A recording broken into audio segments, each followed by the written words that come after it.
کوئی خزانے نہیں ہیں، میرے پاس ایک ٹاٹ ہے جس کو رات کو سوتے وقت میں آدھا نیچے بچھا لیتا ہوں، آدھا اوپر کر لیتا ہوں اگر سردی لگے تو، اور ایک پیالہ ہے جس میں میں پانی پی لیتا ہوں۔ تو حضور نبی اکرم صلی اللہ علیہ وسلم نے کہا کہ جو کچھ بھی ہے ٹاٹ اور پیالہ لے آؤ، اور پھر حضور نبی اکرم صلی اللہ علیہ وسلم رحمت کائنات سردار الانبیاء صلی اللہ علیہ وسلم نے خود اس کی بولی لگائی، لوگوں سے کہا کہ اس کو کتنے درہم میں یا کتنی اماؤنٹ میں کتنی رقم میں یہ خریدے گا۔ ایک صحابی رضی اللہ تعالیٰ عنہ اٹھتے ہیں، یا رسول اللہ صلی اللہ علیہ وسلم میں اس کو 1 درہم میں خریدنے کے لیے تیار ہوں۔ حضور نبی اکرم صلی اللہ علیہ وسلم نے اس پر بات کو ختم نہیں کیا، آپ نے فرمایا کہ 1 درہم سے زیادہ کون اس کی بولی دیتا ہے، کون اس سے زیادہ قیمت لگاتا ہے۔ دوسرے صحابی اٹھتے ہیں، وہ کہتے ہیں کہ یا رسول اللہ صلی اللہ علیہ وسلم میں اس کے 2 درہم دیتا ہوں۔ تو حضور نبی اکرم صلی اللہ علیہ وسلم نے وہ پیالہ اور ٹاٹ 2 درہم میں بیچ کر ان صحابی کو دیا اور کہا کہ یہ بازار میں جاؤ ایک کلہاڑی خرید کے لاؤ۔ وہ کلہاڑی خرید کے لاتے ہیں، آقا دو جہاں صلی اللہ علیہ وسلم رحمت کائنات نے اپنے دست مبارک سے اس پہ دستہ لگایا اور ارشاد فرمایا جاؤ اس کلہاڑی کو لے جاؤ، جنگل میں سے جا کے درختوں سے ٹہنیاں اور شاخیں کاٹ کر لاؤ اور شہر میں آ کے اس کو بیچو۔ اور اس کے بعد اس پہ بات ختم نہیں کی، فرمایا کہ کچھ عرصے کے بعد میرے پاس آیا کرو تاکہ فیڈ بیک اور پرفارمنس چیک ہوتی رہے کہ تمہارا بزنس کیسا چل رہا ہے۔ تقریباً 15 روز کے بعد وہ صحابی حاضر ہوتے ہیں، آ کر عرض کرتے ہیں یا رسول اللہ صلی اللہ علیہ وسلم میں نے ان 2 ہفتوں کے اندر تقریباً 10 دینار یا 10 درہم میں نے کما لیے ہیں، اس میں سے میں گھر میں راشن بھی دے دیا ہے اور اب میرے پاس اتنے پیسے ہیں کہ میں اس سے اپنا کاروبار آگے چلا سکتا ہوں۔ تو یہ تھی وہ آقا دو جہاں صلی اللہ علیہ وسلم کی زندگی کے چند یعنی نمونے جو کہ عام زندگی کے اندر کس طریقے سے وہ لوگوں کے ساتھ پیش آتے تھے۔ یہی وجہ ہے کہ ایک بہت بڑا فزکس ماہر طبیعت جو کہ ہسٹری کا بھی ایکسپرٹ تھا اور اس نے 100 نامور شخصیات کی سوانح عمری لکھی، سائنسدانوں کی، انبیاء علیہ السلام کو بھی اس نے چنا، خود کرسچین تھا، حضرت عیسیٰ علیہ السلام کی زندگی بھی اس نے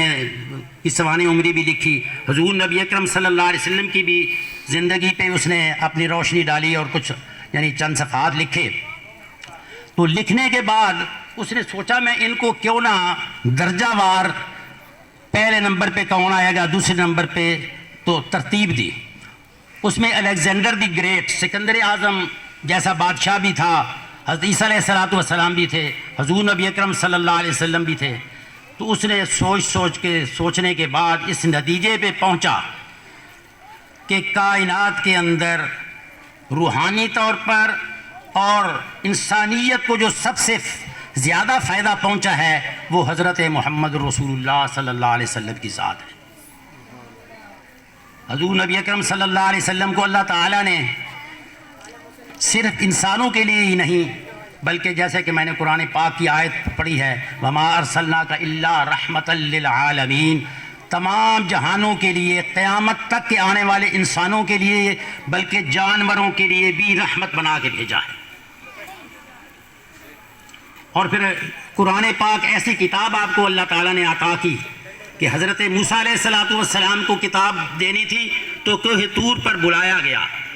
لیکن آقا دو جہاں صلی اللہ علیہ وسلم کو جب یہ قرآن پاک دیا گیا تو جہاں جاتے حضور صلی اللہ علیہ وسلم وہاں وہی نازل ہوتی۔ اگر حرا کے اندر ہیں، غار حرا کے اندر عبادت کر رہے ہیں تو پہلی وہی حرا کے اندر نازل ہوئی۔ اگر حضرت عائشہ رضی اللہ تعالی عنہ کے حجرہ کے اندر ہیں تو وہاں پہ نازل ہو رہی ہے۔ اگر حضور نبی اکرم صلی اللہ علیہ وسلم سے کوئی صحابی آ کے سوال کرتے ہیں تو اس وقت ضرورت پڑتی ہے تو اللہ تعالیٰ اس موقع پہ اتار دیتے ہیں۔ اور اللہ تعالیٰ نے ایسا کلام عطا کیا کہ جس کی حفاظت کا ذمہ قیامت تک اللہ تعالیٰ نے خود اٹھایا ہے۔